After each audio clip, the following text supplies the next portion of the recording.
Hello, मेरा नाम है Shahid Ansari and welcome back to my channel. आज आप देख रहे हैं DDU-GKY के सभी स्टेट्स में बैक टू बैक प्रोजेक्ट निकल रहे हैं और बैक टू बैक लाइन में हमारे पास जो आज RFP है डिस्कस करने के लिए वो है उत्तर प्रदेश का, जिसे निकाला है Uttar Pradesh skill development mission. तो वीडियो को एंड तक देखना है, तभी आपको चीज़ें समझ में आएगी। और वीडियो पसंद आए तो लाइक करना ना भूलें। इतने सारे लोग वीडियो देखते हैं लेकिन लाइक नहीं करते। तो वीडियो चालू करने से पहले प्लीज़ आपसे ये रिक्वेस्ट है कि वीडियो को लाइक करना ना भूलें।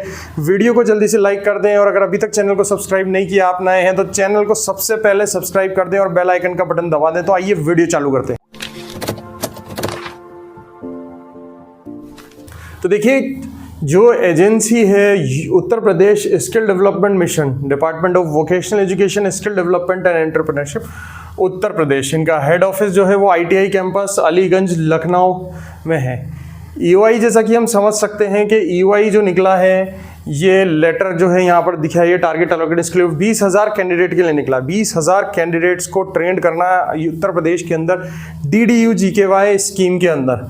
आप ये देख सकते हैं, सबसे पहले यहाँ पर जो दिया हुआ है कि आप लोगों को क्या फीस जा रही है। फीस देखिए, मैं सभी वीडियोस में वही बता रहा हूँ, जो फीस है वो सेम ही है, कहीं भी किसी में कोई डिफरेंस नहीं है। स्टैंडर्ड गाइडलाइन के अकॉर्डिंग सभी में 25,000 रुपये जमा हो रहा है, बस वो स्टेट वाइज हो रहे हैं, अलग अलग स्टेट में उनका DD जा रहा है। तो 25,000 रुपये का जो है एप्लीकेशन फॉर्म जा रहा है। फॉर्म जो भरना है वो kaushal.rural.gov.in पर भरना है। इसके अलावा अगर आप इनिशियल स्क्रीनिंग में अगर आप पास हो जाते हैं तो आपको यहाँ पर 1,25,000 रुपीज़ जो है वो इनिशियल स्क्रीनिंग फीस जो होती है, क्वालिटी अप्रेजल जिसे हम बोलते हैं, क्वालिटी अप्रेजल फीस जो होती है वो आपको यहाँ पर सबमिट करनी पड़ेगी। लेकिन वो तब सबमिट करनी पड़ेगी जब आप 25,000 रुपये एप्लीकेशन फी पे करेंगे, टेंडर लगा देंगे और टेंडर अगर आपको मिल जाता है तो क्वालिटी अप्रेजल फीस जो है 1.25 लाख रुपये वो आपको यहाँ पर पे करनी है। ठीक है, इसके अलावा यहाँ पर बैंक डिटेल्स दी हुई हैं और कुछ प्रोसीजर दिए हुए।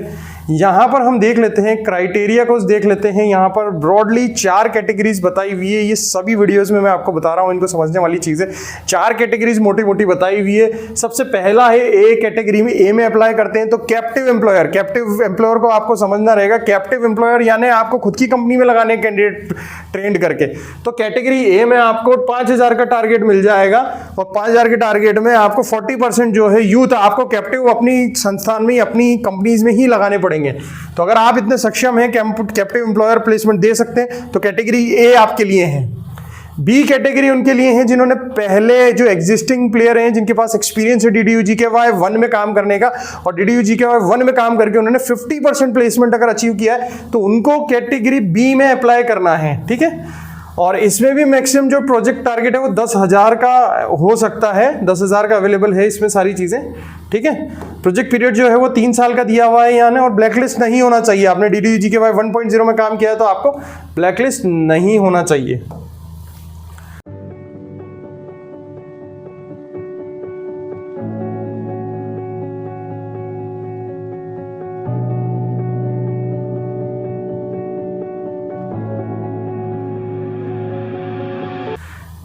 कैटेगरी सी की हम बात करते हैं, जिनके पास जो, मतलब अपन इनको समझ सकते हैं कि वो फ्रेशर हैं, यानी उन्होंने कभी भी DDU-GKY में काम नहीं किया। हाँ, अदर गवर्नमेंट की जितनी भी स्कीम्स है उसमें उन लोगों ने काम किया है, तो उनके लिए कैटेगरी सी है।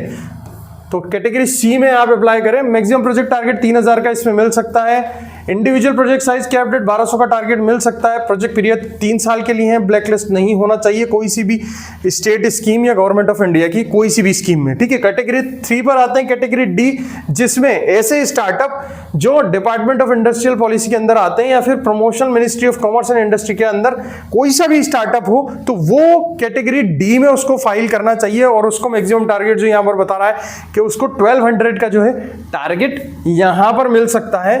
प्रोजेक्ट पीरियड इनको भी 3 साल का, ये बैच वाइज फंडिंग इसमें होगी। ब्लैकलिस्ट नहीं होना चाहिए कोई भी स्टेट गवर्नमेंट या गवर्नमेंट ऑफ इंडिया की स्कीम या प्रोजेक्ट के अंदर। ठीक है, ये 4 कैटेगरी मैं उम्मीद करता हूं कि आपको समझ आ चुकी है। पहली कैटेगरी, जैसे मैंने आपको बताया कि पहले कैटेगरी में आप अप्लाई कर रहे हैं यानी कैप्टिव एम्प्लॉयर। दूसरी है एग्जिस्टिंग प्लेयर यानी जिनको एक्सपीरियंस है DDU-GKY का। तीसरा है जिन्हें कोई एक्सपीरियंस नहीं है, फ्रेशर है, दूसरी स्कीम का एक्सपीरियंस है। डी है जो स्टार्टअप में आते हैं इन डिपार्टमेंट में। ठीक है, अब हम देख लेते हैं यहाँ पर कि कौन कौन जो है एंटाइटीज हैं, जो लीगल एंटाइटीज हैं यानी कि संस्थान है, वो अप्लाई कर सकते हैं। तो हम यहाँ देख लेते हैं, पढ़ते हैं। पहला point, be a registered legal entity registered under Indian trust act या तो ट्रस्ट होना चाहिए यानी स्टेट सोसाइटी रजिस्ट्रेशन होना चाहिए, या फिर कोई सी भी cooperative society, multi state cooperative act, companies act 2013 और the limited liability partnership act, self help groups, federation, cluster level federation, block level federation, ये सारी चीजें अवेलेबल है। या फिर कोई सेमी ऑर्गेनाइजेशन हो स्टेट की या नेशनल लेवल की, या फिर कोई ऐसा एनजीओ जो नीति आयोग में रजिस्ट्रेशन हो, या जो भी ये दर्पण पोर्टल होता है उनका उस पर रजिस्टर हो। ठीक है, तो ये सारे लोग एलिजिबल है। इसके अलावा 3 साल तक आपका जो है मतलब जो स्टार्टअप है वो उसका एप्लीकेशन एक्सेप्टेड होना चाहिए, 3 years ओल्ड होना चाहिए, apply under 1 category mention about table. ये एक इंपॉर्टेंट पॉइंट है कि कोई भी एक कैटेगरी में अप्लाई करना, ज्यादा कैटेगरी में अप्लाई नहीं कर सकते। Will not involve franchisee subletting outsource, franchisee इसमें अलाउड नहीं है, सबलेटिंग इसमें अलाउड नहीं है। 5th पॉइंट है ब्लैक लिस्टिंग का, कि आप जो है ब्लैक लिस्ट नहीं होना चाहिए कोई भी, आप या आपकी कोई भी एजेंसी, डोनर एजेंसी हो या स्टेट गवर्नमेंट, सेंट्रल गवर्नमेंट या कोई सी भी अथॉरिटी की ब्लैकलिस्ट जो है वो आप नहीं होना चाहिए। इसके अलावा नेटवर्थ जो है वो पॉजिटिव होना चाहिए, नेगेटिव नेटवर्थ नहीं होना चाहिए आपकी। Will adhere to UPSDM DDOGK scheme norms, ये तो करना ही है। The following shall not be eligible for applying DDOGK. कौन कौन डीडीओजीके अप्लाई नहीं कर सकता है? जो एग्जिस्टिंग पीआईए है, जिनका मतलब प्रोजेक्ट सैंक्शन हो चुका है और रिकवरी की चीजें चल रही है। दूसरा पॉइंट है वो पीआईए जो 50% से ज्यादा प्लेसमेंट करने में असफल रहे। ठीक है। तीसरा पॉइंट है जिनके वो स्किलिंग एजेंसी जिनके की मैनेजरल पर्सन जो है वो इन चीजों में इन्वॉल्व रहे, तो उनको भी इसमें अलाउड नहीं किया गया है।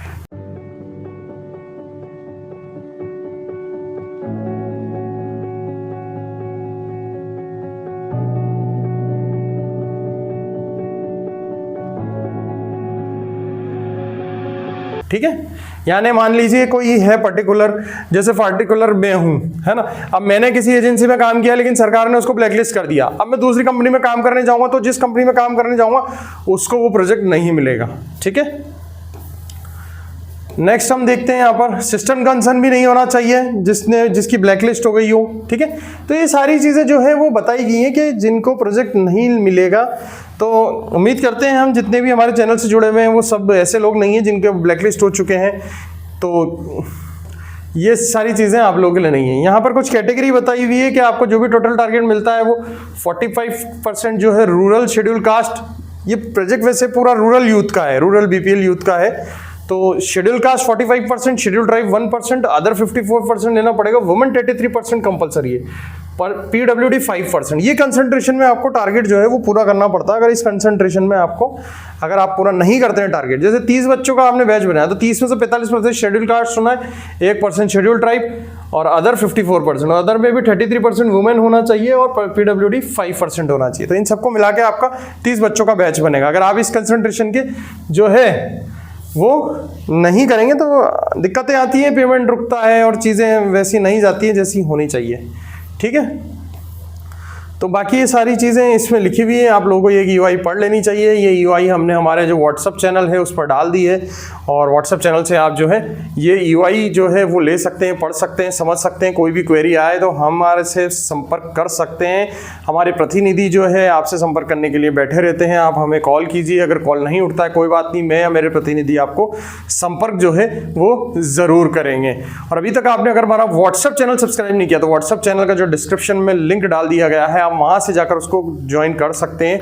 ये यूआई जब निकला है, आई थिंक डेट हम इसकी देख लेते हैं, 18 तारीख को ये निकल चुका है। तो 18 तारीख को ही ये जो यूआई है ये व्हाट्सएप चैनल पर आ चुका है। तो आप देख लीजिए वीडियो कितना लेट आ रहा है। तो समझदारी से हमें यही है कि व्हाट्सएप चैनल को ज्वाइन करना चाहिए। वहाँ बैक टू बैक जिस डेट को ये निकलते हैं उसी डेट को नोटिफिकेशन आ जाते हैं, यूआई और आरएफई जो है वो आ जाती है। तो बने रहिए हमारे चैनल पर इसी तरीके की यूआई देखने के लिए और प्रोजेक्ट टेंडर्स की जानकारी के लिए। और अगर आपको हमसे संपर्क करना है तो हमारे नंबर जो है स्क्रीन पर स्टार्टिंग में भी थे, एंड में भी दिए हुए हैं, 8104134383 पर आप कॉल करके संपर्क कर सकते हैं। किसी भी तरीके की समस्या, चाहे आपको पीआरएन रजिस्ट्रेशन के लिए बात करना हो, चाहे टेंडर फाइलिंग के लिए बात करना हो, या फिर डीडीयूजीकेवाई की फाइल कैसे लगती है, फॉर्म कैसे भरता है, उसके लिए जानकारी चाहिए तो हम आपकी सेवा में हाजिर हैं। आप हमें इन्हीं नंबर पर कॉल कर सकते हैं, व्हाट्सएप कर सकते हैं। Till then thank you so much guys for watching my channel. Thank you.